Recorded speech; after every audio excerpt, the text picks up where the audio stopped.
This is what happens when you take the reigning wheels car of the year and make it racy.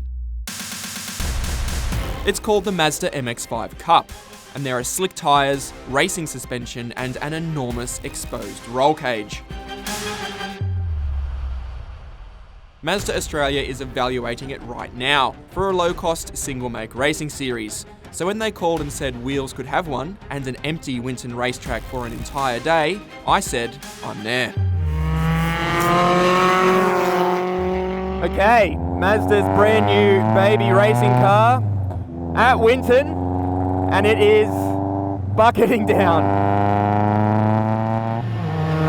Despite the fact that this is pitched as an affordable grassroots motorsport category, there are some fundamental differences between this racing car and the road-going MX-5. It's the same basic 118 kilowatt, 200 newton meter aspirated four-cylinder you get in the 2-litre road car, but it has a racing spec ECU and a new stainless steel exhaust.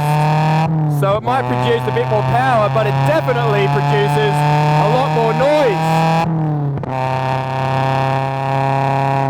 It does, I have to say, sound bloody brilliant. So, let's talk through the biggest, most obvious differences first, shall we? I'm sitting on the left-hand side of the car for one. There's no passenger seat and there's no roof either. Instead, there's this huge FIA-approved roll cage. The rest of the cockpit, well, it's all very racy. It is a cockpit. There's a detachable steering wheel, there's a digital dashboard, and there's all of these window nets, which makes the interior of this car feel very serious.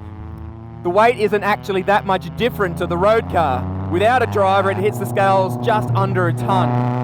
The biggest difference with this racing car though, and the thing that's changed its character most, is its racing suspension and its tyres. This car is fitted with coilovers and adjustable dampers, and when it's dry, slicks. We're not using them because it's bucketing down. We're using an R-Spec tyre, but the risk with all of this, with locking the suspension down and fitting super grippy tyres, is that the racing car might lose some of that magic that makes the road car such a fun thing to drive, that playfulness in the chassis, the way that it moves around. And honestly, it has. The racing car is a very different beast, but it's not worse, it's just different. There's no roll, the front axle is very positive. It's a very approachable, very fun little baby racing car, even in these wet conditions. The problem is a slippery track isn't ideal for setting lap times. And when I took a deep breath and bolted on slick tyres to see what I could do when it dried out, this happened.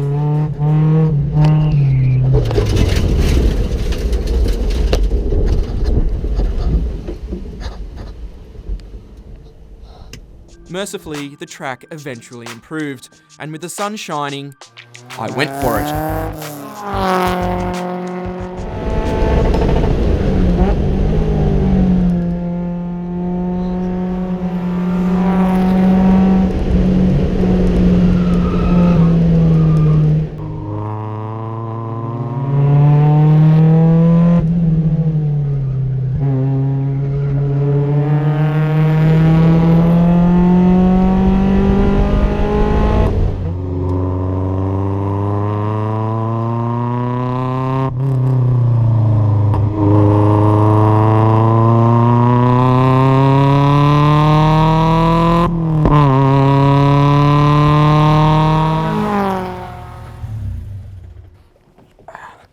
I'm so happy that we finally got some dry running. It meant I could start to lean on the chassis of the racing car, and while we haven't looked at the official telemetry yet, stopwatches on the pit wall suggest that this car was around 6 seconds a lap faster. The problem with the MX-5 Cup isn't with the car itself, but the fact Australia already has a low-cost, one-make championship with big grids and hard racing. It's called the Toyota 86 Racing Series. But compared to those cars, this MX-5 feels much more serious. Mazda isn't talking money yet. but one of these costs around 55 grand in the US, so it could land here from around $70,000. So what Mazda has done is taken what is already a very good road car in the MX-5 and turned it into a fast, fun and ultimately very approachable baby racing car.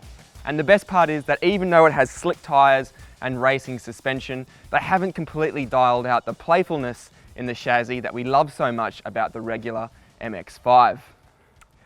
I want one. I really hope that they bring them out.